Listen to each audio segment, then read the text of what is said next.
তো বন্ধু আমার আরিফুল, তোমাকে আমি এখন শেখাইতেছি যে কিভাবে আমাদের আমাদের যে কিডনি রয়েছে কিভাবে আমাদের কিডনি আমাদের ডাইলিউট ইউরিন অথবা ডাইলিউট ইউরিন বা হাইপোটনিক ইউরিন ফর্ম করে। ঠিক আছে, কীভাবে ডাইলিউট বা হাইপোটনিক ইউরিন ফর্ম করে। ঠিক আছে, এখন ডাইলিউট ইউরিন বা হাইপোটনিক ইউরিন বলতে কি বোঝায়? ডাইলিউট ইউরিন মানে বোঝায় যে পাতলা বা লঘু। ঠিক আছে, পাতলা বা লঘু কখন হবে?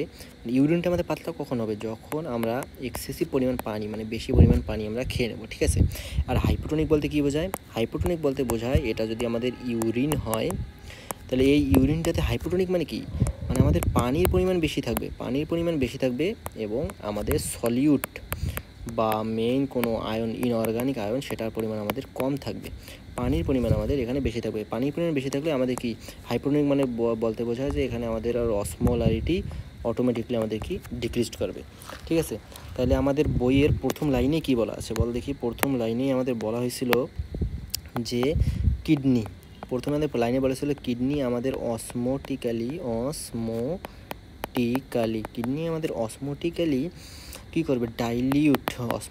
ডাইলিউট ইউরিন আমাদের ফর্ম করবে। কখন ফর্ম করবে? এই উপরে যে কনসেপ্টে, যখন আমাদের বডির অসমোলারিটি আমাদের ডিক্রিজ করবে। ঠিক আছে, এখন কীভাবে এই বডির অসমোলারিটি ডিক্রিজ করে বা কীভাবে আমাদের ডাইলিউট ইউরিন আমাদের ফর্ম করে, এইটার মেকানিজমটা এখন কয়েকটা স্টেপে তোকে বুঝাই দিই। ঠিক আছে, তাহলে 1 নম্বর স্টেপটা আমাদের কি, এটা আমাদের বোঝা লাগবে যে 1 নম্বর স্টেপটা আমাদের কি। 1 নম্বরটা হলো আমাদের এখানে একটা জিনিস দেখ, এটা যদি আমাদের বোম্যান্স ক্যাপসুল হয় এবং এখানে যদি আমাদের অ্যাফারেন্ট আর্টারিয়াল ঢুকলো জালিকাকা তৈরি করে আমাদের স্মল রেডিয়াসে অ্যাফারেন্ট আর্টারিয়াল আর ইফারেন্ট আর্টারিয়াল হইলো। এখন আমাদের যে এখানে গ্লোমেরুলার যে ফিল্টারটা আমাদের তৈরি হলো, ঠিক আছে, গ্লোমেরুলার যে আমাদের ফিল্টারটা তৈরি হলো, তো এর আগের আইটেমে জানি যে গ্লোমেরুলার ফিল্টারের আমাদের যে অসমোলারিটিটা রয়েছে, এটা আমাদের প্লাজমা, এই প্লাজমার অসমোলারিটির সমান থাকে। সেটা কত? সেটা হলো আমাদেরকে 300 মিলি অসমোল পার লিটার। ঠিক আছে, 300 মিলি অসমোল পার লিটার। এখন এখান থেকে আমাদের কি শুরু হইলো? এখান থেকে আমাদের শুরু হইলো প্রক্সিমাল কনভলিউটেড টিউবিউল। এটা হলো আমাদের কি প্রক্সিমাল কনভলিউটেড টিউবিউল। আর 2 নম্বর পয়েন্টটা কি? 2 নম্বর পয়েন্টটা হলো আমাদের এই প্রক্সিমাল কনভলিউটেড টিউবিউল। এটা আবার কি? এই প্রক্সিমাল কনভলিউটেড টিউবিউলটা আমাদের একই সাথে ওয়াটার এবং সলিউট কি পারমিয়েবল। ওয়াটার এবং সলিউট মানে কি? আগে চিত্রটা ঠিক করি যে এটা যদি আমাদের প্রক্সিমাল কনভলিউটেড টিউবিউল হয়, দেন এটা হলো তোমার কি descending limb of loop of Henle, then এটা হলো আমাদের কি tip of the loop of Henle, then এটা হলো আমাদের কি অ্যাসেন্ডিং লিম্ব, দেন এটা হলো ascending limb of loop of Henle, then আমাদের এখানে মনে কর গেল আমাদের এটা আমাদের কি ডিস্টাল কনভলিউটেড টিউবিউল, দেন এটা হলো মনে করেন আমাদের কালেক্টিং ডাক্ট। ঠিক আছে, এখন আমাদের যে প্রক্সিমাল কনভলিউটেড টিউবিউলটা রয়েছে, এটা আমি বললাম কি পানি এবং সলিউট তোর পারমিয়েবল। মানে কি? এগুলো আমাদের টিউবিউল। এগুলো কি? এইসব হলো আমাদের টিউবিউল। এবং এই যে ফাঁকা জায়গাটা তুই দেখতেছিস, এই ফাঁকা জায়গাগুলো এদেরকে বলা হয় আমাদের কি ইন্টারস্টিশিয়াম। এই ফাঁকা জায়গাগুলোকে আমরা বলা হয় কি ইন্টারস্টিশিয়াম। ঠিক আছে, এখন আমাদের প্রক্সিমাল কনভলিউটেড টিউবিউল, এটা আমাদের পানি এবং সলিউট পারমিয়েবল। মানে কি পারমিয়েবল? মানে হলো যে এখানে আমাদের পানি এবং সলিউটের রিঅ্যাবজর্বড হবে। এখানে কথাটা হইলো যে আমি বললাম যে রিঅ্যাবজর্বড হবে পানি এবং পারমিয়েবল। এই পারমিয়েবল মানে কি? পারমিয়েবল মানে আমাদের রিঅ্যাবজর্বড হবে। রিঅ্যাবজর্ব মানে কি? আমি অ্যাবজর্ব বলতে পারলাম, অ্যাবজর্ব বলিনি, কারণ হলো আমাদের যে এই টিউবিউল রয়েছে, টিউবিউলে অলরেডি আমাদের পানি এবং সলিউট অ্যাবজর্বড হয়েছে। এখান থেকে আমাদের পারমিয়েবল মানে হলো রিঅ্যাবজর্বড হয়ে আমাদের টিউবিউল থেকে আমাদের এই ইন্টারস্টিশিয়ামে চলে যাবে। ঠিক আছে। তাহলে আমাদের প্রক্সিমাল কনভলিউটেড টিউবিউল এটা আমাদের পানি এবং সলিউট পারমিয়েবল, মানে এখানে পানি এবং সলিউটের একই সাথে পানি বের হলে আর আইসোটোনিক এলিমেন্টস সলিউট অবশ্যই বের হবে, পানি এবং সলিউট আমাদের একই সাথে বের হয়ে যাবে, মানে রিঅ্যাকশন আমাদের ইন্টারস্টেশনে চলে আসবে। যদি দুইটা জিনিস একই সাথে বের হয়ে যায়, পজিটিভ নেগেটিভ একই সাথে বের হয়ে যাবে, আলটিমেটলি আর অসমোলারিটি কিন্তু কোনো চেঞ্জ হচ্ছে না। তার মানে আমাদের কি প্রক্সিমাল কনভলিউটেড টিউবিউলে অসমোলারিটিটা কত থাকতেছে, 300 মিলি অসমোল পার লিটার, এইটাই থাকতেছে। ঠিক আছে, 300 মিলি অসমোল পার লিটার এইটাই থাকতেছে। গেল। এখন আমাদের 3 নাম্বার পয়েন্টটা, এখন আমরা আসলাম কোথায়, এখন আমরা আসবো descending limb of loop of Henle. Descending limb of loop of Henle, এই descending limb of loop of Henle থেকে প্রথম যে কথাটা জানা লাগবে সেটা হলো যে এই descending limb of loop of Henley এটা হলো আমাদের ওয়াটার পারমিয়েবল। ওয়াটার পারমিয়েবল, আবারও সেম একই কথা, এই পারমিয়েবল মানে কি, মানে এখানে আমাদের কি ওয়াটার রিঅ্যাবজর্বড হবে। ওয়াটার রিঅ্যাবজর্বড হওয়া মানে কি, ওয়াটার আমাদের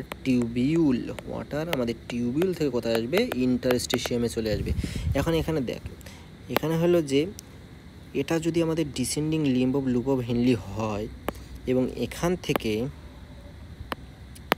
থেকে যদি তোর ওয়াটার, আমি কি বলছি কি পারমিয়েবল মানে ওয়াটার রিঅ্যাবজর্ব, মানে টিউবওয়েল থেকে যদি ওয়াটারটা আমাদের এখানে বের হয়ে আসে, তাহলে এখানে কি আমাদের সলিউটের পরিমাণ বেড়ে গেল না? তাহলে এখানে আমাদের কি সলিউটের পরিমাণ আমাদের বেড়ে গেল। সলিউটের পরিমাণ বেড়ে যাওয়া মানে কি, পানির থেকে আমাদের দ্রাবকের পরিমাণ বেশি গেছে, মানে বাড়ি গেছে, তার মানে কি আর অসমোলারিটি আমাদের বেড়ে গেল। তার মানে আমাদের এখানে দেখ, এখানে 300 ছিল, মানে গ্লোমেরুলার 300 ছিল, ওখান থেকে প্রক্সিমাল কনভলিউটেড টিউবিউলেও আমাদের 300 হইলো, কিন্তু এখানে হঠাৎ করে এসে আমাদের অসমোলারিটি বেড়ে গেল। কত হবে, মনে কর এখান থেকে বাড়তে বাড়তে প্রথমে এই জায়গাটাতে আসবে তোমার 400 হইলো। এখন টিপ, এই যে এই জায়গাটা যেটা রয়েছে, এই জায়গাটা, এটাকে হলো তোমার কি tip of the loop of Henley. এখানে আমাদের হবে কত, 600, মানে বাড়তে বাড়তে আমাদের হলো কি 600 মিলি অসমোল পার লিটার। ঠিক আছে, এখন গেল। তারপরে আমাদের যে পোর্শনটা বাকি থাকলো, সেই পোর্শনটা হলো আমাদের কি বল দেখি, সেই পোর্শনটা হলো আমাদের এই পোর্শনটার নাম কি, এই পোর্শনটার নাম হলো আমাদের, এটা হলো 4 নাম্বার, এটা হলো ascending limb of loop of Henley. এটা যদি আমাদের কি পানি যদি পারমিয়েবল হইতো, তাহলে ascending limb of loop of Henley এটা আমাদের কি হবে, সলিউট পারমিয়েবল। এটা হলো আমাদের কি সলিউট পারমিয়েবল মানে কি, পানি আমাদের ওখানে থেকেই যাবে, পানি ওখানে স্টে করে যাবে, কিন্তু আমাদের সলিউটটা আমাদের সলিউট যেটা রয়েছে সেটা হলো আমাদের কি টিউবিউল থেকে আমাদের ইন্টারস্টিশিয়ামে চলে আসবে, ইন্টারস্টিশিয়ামে আমাদের চলে আসলো। এখন এখান থেকে একটা জিনিস ভাব, এখান থেকে যদি আমাদের সলিউটটা যদি বের হয়ে যায় এবং পানি যদি এখানে যদি পানিটা যদি আমাদের স্টে করে যায়, তাহলে আলটিমেটলি কি এই জায়গাটার আমাদের কি অসমোলারিটি কি আমাদের বেড়ে গেল না, অসমোলারিটি আমাদের কমে গেল না। দেখি এখানে অসমোলারিটি বাড়ছিল, মানে এখানে কি পানি পরিমাণ বেশি গেলো, তাহলে অসমোলারিটি আমাদের কি কমে গেল না। এখানে যদি 600 হয়, তাহলে এখানে অসমোলারিটি কমতে আমাদের হয়ে যাবে কত, 100 মিলি অসমোল পার লিটার। এখন এখানে একটা বলা হয়েছে যে আমাদের তো এটা ascending limb loop of Henle গেল, এখন এই 100টা বহাল থাকবে কোন পর্যন্ত জানিস, এই 100টা বহাল থাকবে আমাদের, কোন কালারটা নেই, এই কালারটা নেই, এই 100টা আমাদের এই জায়গাটা, এই যে পোর্শনটা আছে না, এই পোর্শনটাকে কি বলা হয়, এই পোর্শনটাকে বলা হবে আমাদের, একটা আছে ডিস্টাল কনভলিউটেড টিউবিউল, আমরা দুটো জিনিস, একটা হলো আমাদের কি যে আর্লি, একটা হলো আর্লি আর একটা হলো আমাদের লেট। এই পোর্শনটা মনে কর লেট, এটা লেট ধর, তাহলে আর্লিতেও আমাদের কত থাকবে, আর্লিতেও আমাদের 100 মিলি অসমোল পার লিটার থাকবে। এই পর্যন্ত গেল, তাহলে আমাদের টোটালি 4টা পয়েন্ট মোটামুটি শেষ। 5 নাম্বার পয়েন্টটা হলো ascending limb of loop of Henle গেল, কিন্তু আমাদের বাকি আছে কি, বাকি আছে আমাদের late distal convoluted tubule and আমাদের কালেক্টিং ডাক্ট। এখানে এসে কি হবে, এই লেট ডিস্টাল কনভলিউটেড টিউবিউল এবং কালেক্টিং ডাক্ট আমাদের যেখানে রয়েছে, এখানে আমাদের এক্সট্রা পরিমাণে আমাদের সোডিয়াম ক্লোরাইড রিঅ্যাবজর্বড হবে। রিঅ্যাবজর্বড হবে। রিঅ্যাবজর্ব মানে কি? রিঅ্যাবজর্ব মানে হলো এই যে বাকি যে জায়গাটা রয়েছে এখান থেকে আমাদের সোডিয়াম ক্লোরাইড বের হয়ে যাবে। সোডিয়াম ক্লোরাইড বের হয়ে যাওয়া মানে কি? সোডিয়াম ক্লোরাইড মানে সোডিয়াম ক্লোরাইড যদি আমাদের বের হয় এবং পানি যদি আমাদের বের না হয়, তাহলে পানি আমাদের ওখানে বেশি হয়ে গেল, মানে আলটিমেটলি সেটা আরও বেশি ডাইলিউট হলো। আরও বেশি ডাইলিউট হওয়া মানে কি? আর অসমোলারিটি আরও বেশি কমে গেল। ঠিক আছে, তাহলে ছিল আগে কত? আগে অসমোলারিটি ছিল 100 মিলি অসমোল পার লিটার, সেখান থেকে কমতে কমতে আমাদের আসবে কত? 50 মিলি অসমোল পার লিটারে চলে আসলো। ঠিক আছে, এই জায়গাটাতে আসবে তোমার 50 মিলি অসমোল পার লিটার, 50 মিলি অসমোল পার লিটার। তাহলে আমাদের দেখ, তাহলে মেইনলি আমাদের প্লাজমার অসমোলারিটি কত ছিল? প্লাজমার অসমোলারিটি ছিল আমাদের 300 মিলি অসমোল পার লিটার। সেখান থেকে আমাদের কালেক্টিং ডাক্ট বা ইউরিন, শেষ পর্যন্ত যে ইউরিনটা ফর্ম হইলো, ইউরিনটার অসমোলারিটি মধ্যে চলে আসলো কত? 50 মিলি অসমোল per litre.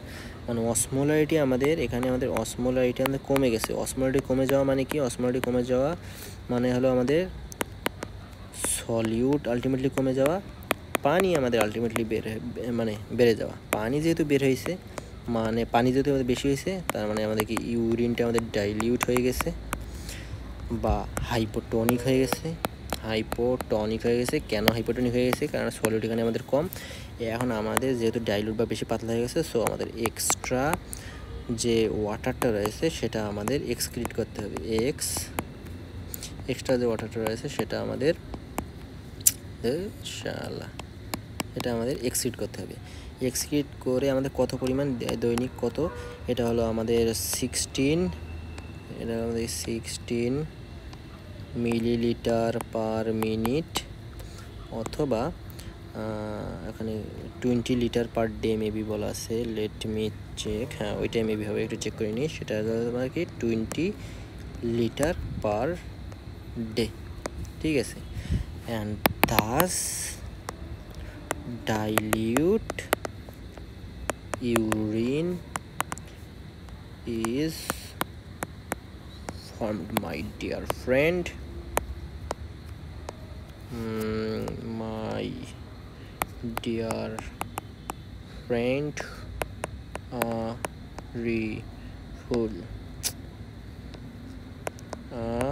Refull. Take love.